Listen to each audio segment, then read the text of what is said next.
The West Virginia State Board of Education had 14 speakers signed up to speak during their meeting on Wednesday, and nearly all of them spoke against allowing religious exemptions. I find myself repeatedly asking why.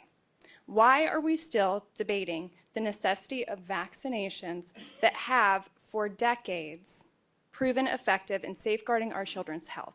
There was some initial confusion following the 2025 legislative session after the House struck down the bill that would have allowed for religious exemptions for vaccines.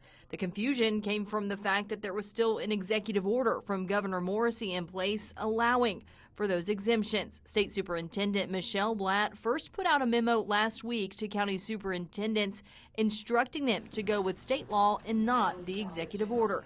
She was quickly asked by Governor Morrisey to rescind it. Since the legislature had not passed anything, that we just, right or wrong, my assumption was we'd just go back to that and then move forward.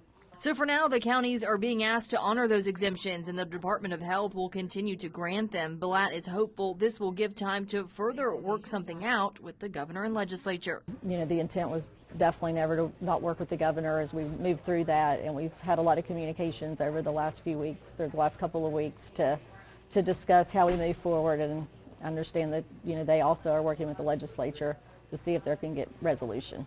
Ohio County schools plan to work with an attorney to go over the executive order. Blatt says they want to see how things progress before the state board takes any similar action. I think that we'll see how things progress over the next month or so and what that looks like. And then, of course, our counties have their own legal counsel and their own communities that they'll work with to see what's best for their students.